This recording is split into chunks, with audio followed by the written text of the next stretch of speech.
কোনো content use করেন, adult জাতীয় কিছু, বা এই যে আপনার ড্রাগস, আফিম, মানে যেগুলো নেশাগ্রস্ত, এই ধরনের কিছু যদি করেন, সাথে সাথে টুইটার থেকে আপনাকে বের করে দেবে। এগুলো কিন্তু ডেঞ্জারাস, রেস্ট্রিক্টেড।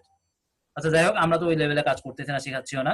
তাহলে 4 জনকে মেনশন করলাম। এইবার আমার কতটুকু জায়গা খালি আছে সেই অনুপাতে আমি ট্রেন্ডিং যে কিওয়ার্ড গুলো আছে এখান থেকে 3টা 4টা কিওয়ার্ড, আমি আশা করি 3টা 4টা কোনো ব্যাপারে না, দেওয়া যায় ট্রেন্ডিং। ঠিক আছে, আমি ট্রেন্ডিং পাওয়ার জন্য আমি হোমে চলে যাব। হোমে গিয়ে ইউনাইটেড স্টেটস থেকে আমি ট্রেন্ডিং 4টা আশা করি নেওয়া যাবে, কোনো ম্যাটারই না, 4টা নেওয়াই যায়, বরং 4টা বেশি নেওয়া যায়। যখন কিওয়ার্ড গুলো অনেক ছোট ছোট হয় তখন 4টা বেশি নেওয়া যায়। যাই হোক, 4টা নেওয়া যাক, 5টা নেওয়া যাক, যা নেওয়া যায় তাই নিবেন। এবং ওইখানে মেনশনের জায়গায় যদি 4টা জায়গায় 5টাও করেন কোনো প্রবলেম নাই, যদি 5টার জায়গায় 6টাও করেন কোনো প্রবলেম নাই, এটা আপনাদের যেভাবে সুবিধা হয়।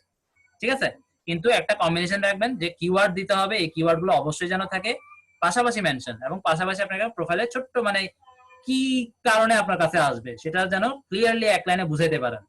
এইভাবে 280 ক্যারেক্টারের মধ্যে যত ভালোভাবে লিখে বিভিন্ন জায়গায় গিয়ে গিয়ে আপনি রিটুইট কমেন্টে দিয়ে গিয়ে আপনি একটা দিয়ে কমেন্টও দিয়ে দিলেন, একটা ইমেজও দিয়ে দিলেন। এভাবে যদি আপনি টুইটারে একটা সপ্তাহ কাজ করেন, কাজ না পেলে আমরা বললেন যে ভাই আপনি যে প্রসেস বলছেন কাজ করছি, কোনো কাজই হয় নাই। এক সপ্তাহ যে কাজ করবেন সে 100% কাজ পাবেন। তবে আমি রিকোয়েস্ট করব, আগে নিজের ফেসবুক পেজটাকে ডেভেলপ করেন, কমপক্ষে 40টা কন্টেন্ট আপনি আপনার পেজে দিবেন, তারপরে গিয়ে মার্কেটিং গুলো অ্যাপ্লাই করেন। আদারওয়াইজ আপনারা ভালো ফলাফল নাও পেতে পারেন। বা বায়ারকে ফেসবুক পর্যন্ত কষ্ট মষ্ট করে নিয়ে গিয়েও সে দেখলো যে ওখানে তো কিছুই নাই, বা 2-3টা আছে, এগুলো আমার দরকারই নাই। কিন্তু 40টা যদি আপনি কন্টেন্ট আপনি আপনার ডিজিটাল মার্কেটিং নিয়ে ঢালেন, তখন কিন্তু বায়ারের কোনো না কোনো সার্ভিস প্রয়োজন হতেই পারে। আর ফেসবুক এমন একটা জায়গা যেখানে আপনি যা কাজ করেন সব দেখেন, কোনো প্রবলেম নাই, কিন্তু মার্কেট প্লেসে এই থিওরিটা অ্যাপ্লাই করবেন না। কারণ মার্কেট প্লেসে যে যাচ্ছে সে একটা নির্দিষ্ট টার্গেট নিয়ে বা একটা নির্দিষ্ট ইচ্ছা নিয়ে যাচ্ছে। এখন সেই ইচ্ছাটা বা টার্গেট নিয়ে গিয়ে সে যদি একটা সার্ভিস করতে গিয়ে দেখে যে আরো 14 রকমের সার্ভিস তো আছে, আমি না জানি না, তখন তার মাথায় ঢুকে গেল, হো আমার তো বাকিগুলো জানা উচিত, তারপরে আমি কাজ করাবো। কিন্তু মার্কেট প্লেসের বাইরে মানুষগুলো এরকম না, সে টোটালি জানে না, যারা আপনার সাথে এসে কাজ দিচ্ছে সে জানেই না আসলে কি কি কাজ আছে।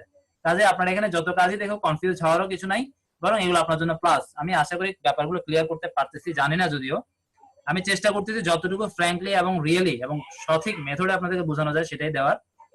এবং টুইটারটা সবচেয়ে বেস্ট, তারপরে হচ্ছে ইনস্টাগ্রাম, কারণ টুইটারে খুব মানে খুব দ্রুত আপনি ক্লায়েন্ট নিয়ে আসতে পারবেন, যেটা